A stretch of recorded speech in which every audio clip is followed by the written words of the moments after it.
What's up, everybody, and welcome back to the Casual Big Ten Podcast. Today is Wednesday, September 6th, 2023. My name is Kent Peterson. I'm the host of this show, and on today's show, we're going to discuss Week 2. We're going to get you kickstarted into the week. Football's full on, baby. We're ready to go. Week 2, we got 14 Big Ten games, all non-conference games this week. So much to discuss, so much to get into. We're going to cover almost all the games. I'm not going to talk about a few of them. I think they're going to be blowouts, so we'll just kind of skim through those ones. But we'll dive into some of these other games. We'll look ahead to Friday when we have Bet Big coming again. We'll talk about all the lines with Big Ten Wilson, Bet Big Brad. That's coming up, like I said, on Friday. So lots to do, man. Labor Day really set me back just a little bit because I wanted to do an episode Monday. Talked about this yesterday. I want to go Monday, Wednesday, Friday, but now I had to do Tuesday, Wednesday, Friday. And we're actually recording the Bet Big episode tonight. So 3 episodes that I'm recording. I'm just grinding out here for you guys, trying to make as much listenable content as I can possibly do for all the Big Ten fans out there, give you guys something to get you through the week, get you excited about Saturdays. I'm excited. NFL starting this week too. I'm hype. I'm jacked about football. And I'm going to a game this week. You got to stick around till the end of the episode to figure out which one, though. Let's jump into these, though. We got a lot of games going on this weekend, and it starts right on Friday night with Illinois and Kansas. There's actually 2 games on Friday night, but this is the only one that I'm going to be talking about on this episode. Lots to talk about with Illinois and Kansas. Lots of interactions that I got on Twitter with the Illinois fans. So this is a big game for them. Friday night, 7:30 on ESPN2. They are going to be going up against a Kansas team who is also 1-0 right now. They beat Mizzou State last week 48-17. Their quarterback's name, this is not a typo, their quarterback's name, I guess it's not a typo if you're speaking it, this is not a speako, is Jason Bean. Bean, B-E-A-N. The Mean Bean playing against Kansas. He had 2 touchdowns in that first game. They had 4 different running backs Kansas did in their first game score touchdowns, but they were playing against Mizzou State. I don't think that they're very good, so I'm not reading too much into that. They probably had a lot of guys rotating in and out and everyone getting a lot of touches and probably some easy touchdowns, to be honest. But they won't have easy touchdowns against Illinois. I'm looking for the Illinois defense to step up. And like I said, this is a huge game for them. It's a huge game for Luke Altmaier, a guy who I just watched a couple games again last night because I have mental problems, so I like to watch games back throughout the week. But Illinois was one of the games that I watched back, and I thought when I watched it the second time, Luke Altmaier didn't play that bad, actually. So this is a big game for him to go into a road environment. I'm not going to say Kansas is like a tough road environment, but it is a road environment nonetheless. So go get a big win on the road in a game that they're actually underdogged in. So we'll see if Illinois can do that. I'm not getting too excited about this game, though. If Illinois wins this game, I'm not going to be reading too much into it as far as them competing in the Big Ten West this year. I need to see them beat somebody in conference, which obviously they haven't played anybody in conference yet. So I'm just really not reading into who I think is going to actually compete until these games against teams that I'm watching a little bit more start happening. That might be unfair. Maybe I should say, hey, they beat Kansas. They're going to be tough this year, and they can actually win the West. Maybe I should say that, but I'm not going to.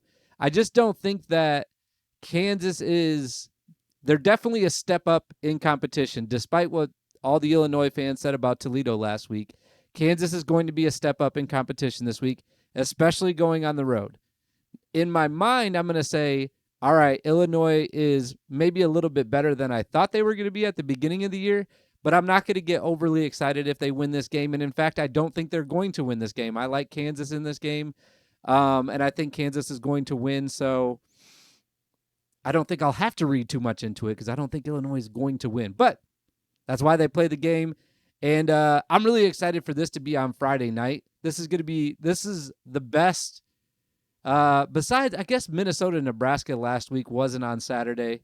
I guess this will be the second best game that wasn't on Saturday. And really, for me, this is one of the biggest games of the weekend in the conference. It's got the most implications on it, I think, because Illinois has been talked about to win the West. And not that this is going to affect their standings in that, but it's going to give them a lot of confidence if they do go in and win this game.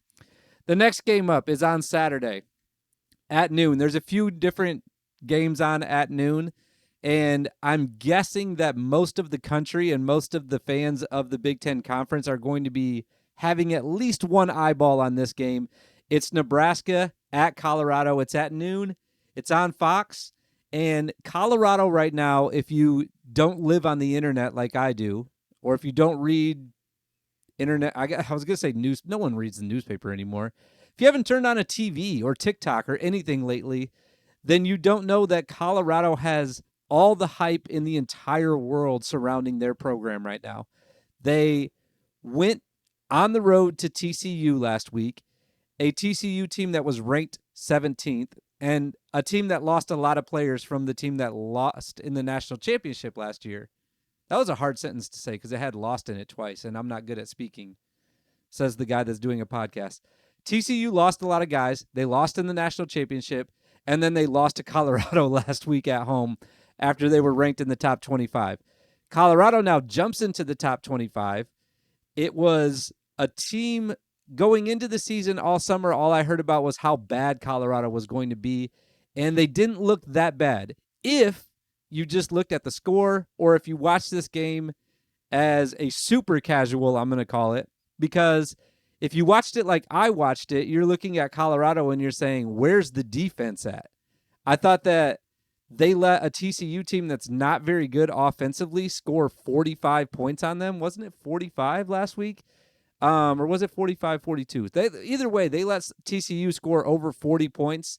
And then on the opposite side of the ball, they had a really good offense. This is Colorado I'm talking about still. Deion Sanders is the coach. This doesn't even need to be talked about anymore. I think his son's name is pronounced Shader Sanders. Is that right? It might be wrong. I'm not sure. But his son, Shader, I'm going to call him, he threw for 510 yards. I can't remember how many touchdowns. I think it was 3 or 4 touchdowns. And then they have this kid named Travis Hunter, which I will fully admit, I'm not jumping on any of the Colorado hype except for this kid. He plays both ways. I love when this happens. I love when there's a defensive back and a wide receiver. He got an interception on defense. He got a touchdown, a huge explosive touchdown on offense where he kind of was going out to the sideline, but then he curled back inside, and then he beat this other guy up the sideline. Great play. And once again, his name is Travis Hunter. You're going to want to keep an eye on him if you're a Nebraska fan or if you're just watching this game as a fan of college football in general. I love the matchup here, though. Like I was just talking about, you have Colorado, who gave up a ton of points in game one, but scored a ton and won the game. You have Nebraska, who didn't give up a ton of points on the road last week, but also couldn't score. So you have a bad offense. I'm going to call Nebraska a bad offense just for the sake of this argument, even though I personally don't think their offense is that bad. You have a bad offense versus a really bad defense. You have a good offense in Colorado versus a really good defense in Nebraska. So this is going to be just a wonderful matchup. Here's how I think Nebraska wins the game. Run the damn ball. Just like they always say in Nebraska, run the damn ball. And if they can do that successfully, which I think that they can, control the clock, keep Jeff Sims out of situations where he's in 3rd and 10, 3rd and 15, and he has to throw the ball, because then Colorado just going to be teeing off on not only blitzing him, but they're just going to be sitting back in coverage and waiting to pick it off. They're watching the tape. They saw what Jeff Sims did against Minnesota. So they want to get him in those behind the sticks situations and get him so where he has to pass so that they can come up and get the interception. I think Nebraska's going to win, though. All that being said, I think that Matt Rule, I'm not saying he's a better coach than Deion Sanders. I'm not saying that. But I think Matt Rule is a good enough coach that he can take what he got from game one, make adjustments this week, and I think he can make those adjustments against Colorado, and I think Nebraska is going to win the game. I'm calling it right now, even though crazy lines on this game. We'll talk about that on Friday. We'll talk about the lines on Friday. All right, our next game, we have Purdue traveling to Virginia Tech. Blacksburg, is that what it is? Virginia? I think that's what it is. Didn't write it in my notes, so I'm not positive. This game's also at noon. It's on ESPN2. Very tough road environment for the Boilermakers. The only part of the game that I saw from Virginia Tech versus Old Dominion last week, which they won, by the way, 36-17. But the only part of this game that I saw was a highlight on Twitter where they play Enter Sandman. They do this every game, by the way, every home game. They play Enter Sandman. Crowd goes apeshit, and then the team comes out. Everybody's super hype, and it makes the other team's buttholes pucker up a little bit. And hopefully Purdue doesn't do that. The kid from Virginia Tech, their quarterback's name is Grant Wells. He threw for 3 touchdowns last week. But again, this was against Old Dominion, and I'm going to be honest and say I didn't watch that game, so I'm not really sure how good Virginia Tech is. I'm just excited to see Purdue more. I'm excited to see what they can do. Ryan Walters, I talked about it yesterday, promised that there was going to be a big improvement from week 1 to week 2. Where do I want to see the improvement? Defense. I want to see them get stops at Virginia Tech, and I think the offense will be fine. I think Maccabee's going to have a better game, and we already saw what Hudson Card can do, so I think that Purdue could win this game. It's just going to be a really tough place to do it, a tough draw for week 2. I know there's a lot of Boilermakers fans going down there, though, not that they're going to have more fans than the Hokies, but it'll be a fun game regardless, and I'm excited to, like I said, see what improvements Purdue is going to make from week 1 to week 2. Should be a good game. All right, next up, we got our first rivalry game. Really, I would say, I guess, was Illinois-Kansas a rivalry? Not really. Nebraska-Minnesota first week? I guess. I don't know. I would say our first real big rivalry game is going to be Iowa at Iowa State. This game's at 3:30. It's on Fox. I was a little bit surprised. I know I said I'd talk about spreads on Friday, but this spread specifically, I'm going to learn how to talk on this show. I promise you. I was surprised by this one specifically because it's Iowa minus 3.5 the last time that I checked. I saw one book had it at 4. I thought Iowa would be favored more in this game. I just thought they'd be favored by at least a touchdown. I haven't kept up on the Iowa State gambling story, but I know that they lost a few players from that. I'm not really sure exactly who they are or how prevalent they were on their team. Iowa State beat Northern Iowa by 21 in week 1, so they got a big win their first week, so I guess they're off to the races.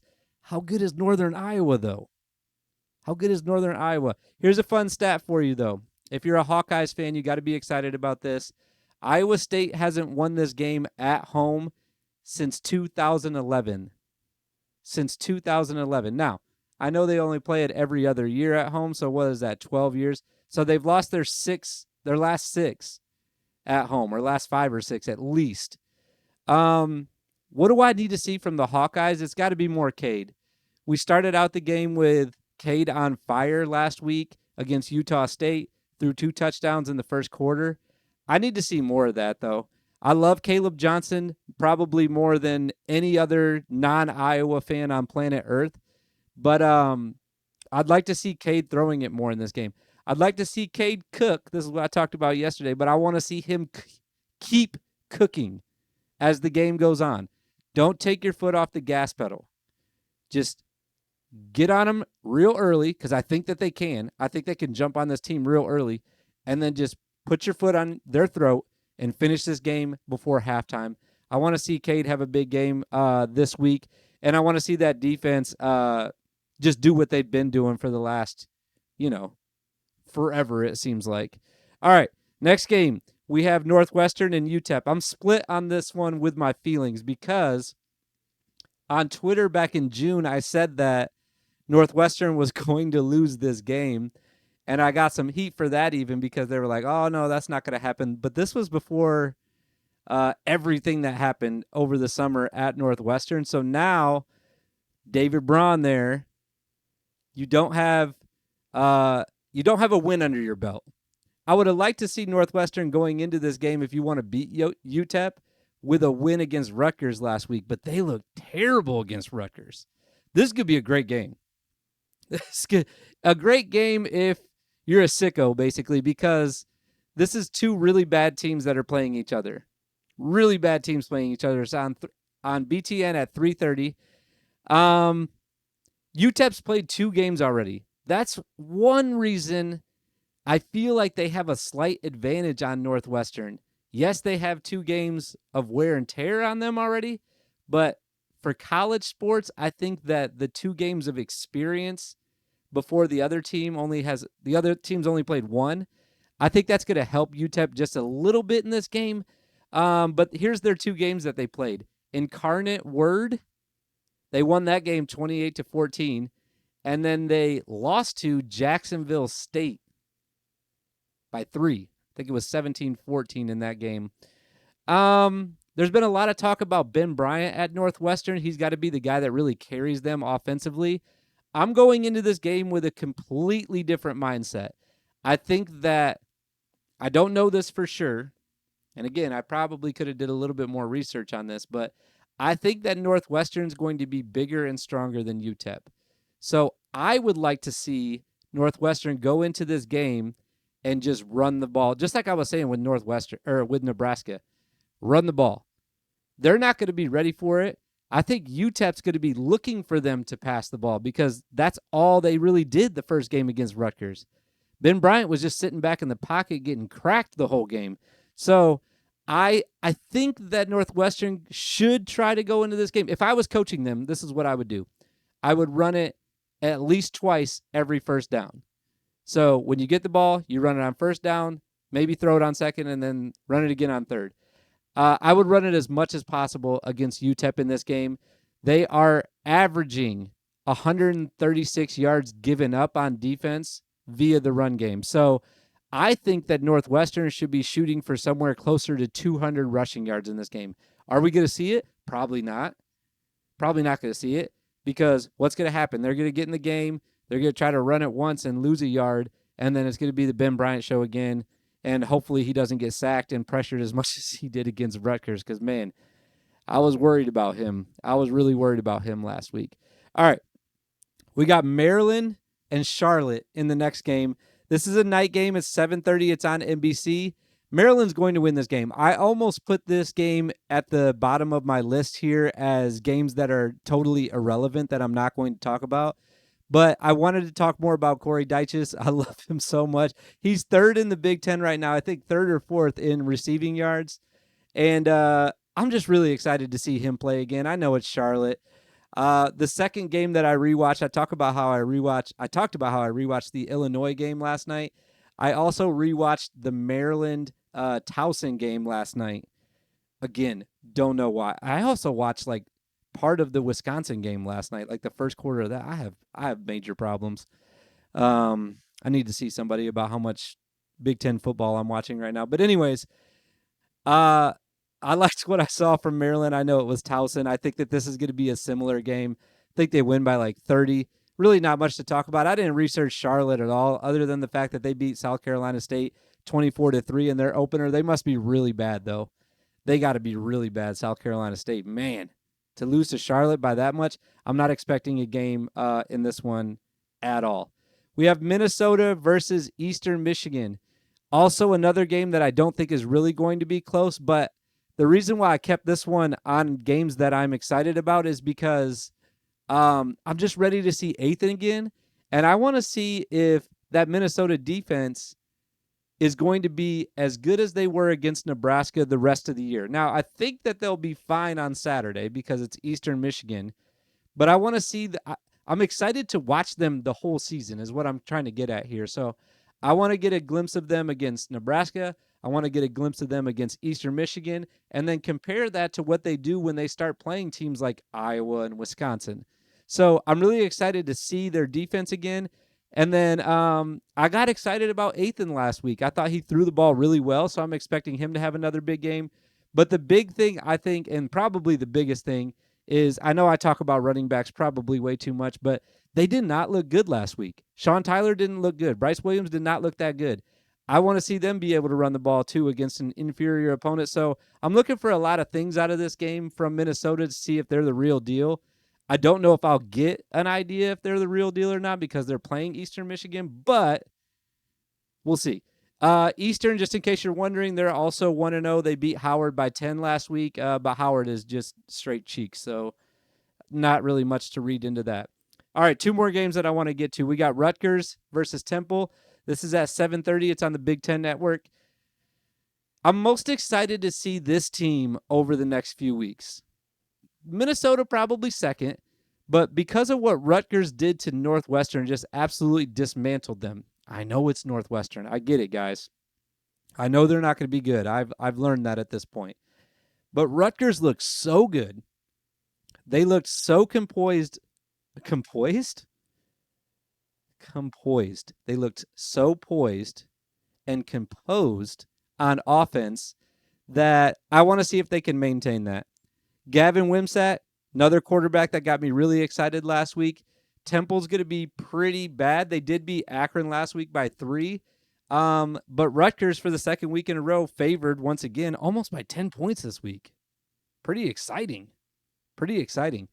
I just want to see what Rutgers is going to do once again against better competition. It's kind of like what I was saying about Minnesota. I want to see if they can kind of put this together over the course of the season, or especially like the first, let's call it the first quarter of the season, where they're playing their first 4 games. As Rutgers could be able to put some things together. They'll have a big test in 2 weeks when they go to Michigan, but can they get some momentum before they go to Ann Arbor? Can they build up some momentum? I think they will be they'll be able to do that against Temple for sure. I forgot who their next game is, but they'll be able to do that against Temple, and excited to see how their season progresses, like I said, especially in these first 4 to 5 games. All right, our last game. A lot of people talking about this game too. It's Wisconsin versus Washington State. I did do a little bit of research on Washington State, and here's what I came up with. A lot of people like them, first of all, to win the game. I don't. I'm not one of them. I think that Wisconsin's going to win. They beat Colorado State 50-24 in week 1.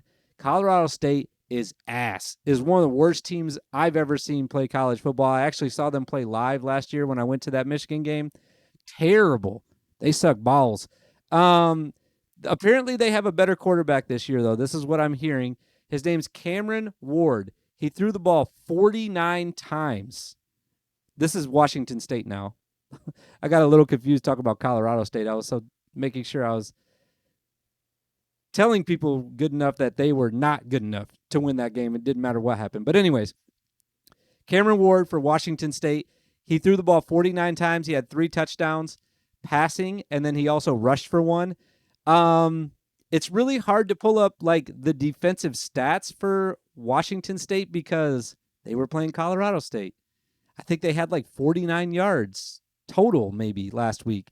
So really hard to say how good their defense is going to be. But if you're Wisconsin, you have the most rushing yards in the Big Ten because you have Ches Malusi and you have Braylon Allen. They're number 1 and number 2 in the Big Ten currently in rushing yards.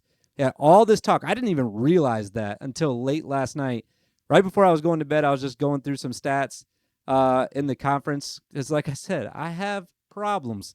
But I was going through some of the stats, and I didn't even realize they were 1 and 2. That was pretty shocking to me.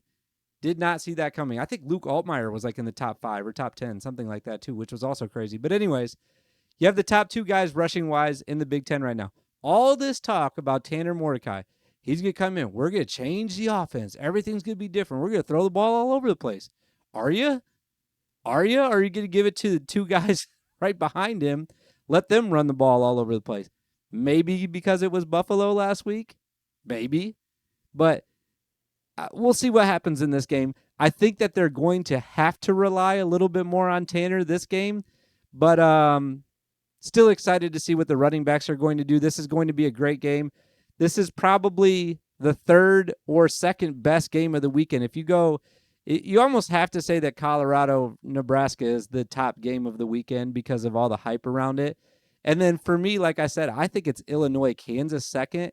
And then this one is 3rd on my list for games that I'm really excited to watch, Wisconsin and Washington State, just because the outcome isn't decided already like some of the other games are, and because of everything that they have going on offense with Tanner and DK, my boy DK, and Malusi and Allen. Can they keep that stuff going against a team that's going to be clearly better than Buffalo last week? I think that they will. All right. Those were, let's see, 10 of the games. The other games, I'm just calling the irrelevant games. You have Indiana versus Indiana State. That's also on Friday night. Probably not going to be keeping really close eyes on that one unless it stays close, which I'm not expecting it to. But I guess, Indiana really struggled on offense last week, but I think Indiana picks up their first win in that game. You have Delaware at Penn State. That's going to be a murder. I don't think anyone should watch that. And it's on Peacock, too, so I doubly don't think anyone should watch that. And then you have Youngstown State at Ohio State. Also, I feel like they play every year. I thought Jim Tressel was the reason they played there every year. Because wasn't he like a former coach there? I guess they might have signed some like 50-year contract or something. I don't know why they're still playing Youngstown State every year, it seems like. And then you have, I guess I had 5 irrelevant games, so I only talked about 9 games. You have Michigan State versus Richmond. That's at 3:30 on Saturday on the Big Ten Network. I think Michigan State cruises in this game, and then I think they're brothers down the road. Michigan versus the University of Las Vegas. I think that they're going to cruise too. I think that's the biggest spread so far this week, which, again, we'll talk about that more on Friday. Speaking of Friday, I'll be heading down to Tuscaloosa. Yes, you heard that right. I apologize to all the Big Ten fans out there, but not really, though, because besides Colorado and Nebraska, which is a game that I would love to be at, I really would, it's arguably the best game that's going to happen this weekend. Texas is coming to Alabama. I live just a few hours from there, and I got gifted tickets, really. I'm going to pay for them. But shout out to my boy Todd next door. We went to the Titans game together a couple weeks ago, and now we're going to go down to Tuscaloosa, and we're going to watch the Longhorns try to steal a win against the Crimson Tide. I know it's a SEC game, or a future SEC game, I guess is what you would call it. And I'm the casual Big Ten guy, but listen, at my heart and in my blood, I'm a football fan first, and that's going to be a fantastic game. I'll still be keeping tabs on all the Big Ten games. We're going to be hanging out on Friday night. In fact, we're leaving pretty early Friday, so we'll have the games up on Friday night and all the games on Saturday, because that Texas-Alabama game is not until the evening. So all the afternoon and 3:30 games I'll be keeping eyes on. But I'm also going to pop over and see College Game Day for just a second, maybe yell at some people, maybe have a couple adult beverages. That's not a maybe. That's for sure going to happen. Appreciate everybody if you stuck around for this one. Enjoy the games this week. Good luck to your team. Hope that everybody wins. Hope everybody's team wins this week. In fact, there's a chance. It's one of the few chances we have for everybody to win. Let's go ahead and do that. We'll be back on Friday with Bet Big. And I'll be in Tuscaloosa. But it's still Go Big Ten. It's still Go Big Ten all week. Every week. I love you guys. Do I? I don't know. What am I talking about? See you in the future. She knows what comes and goes. She knows the future. She knows everything.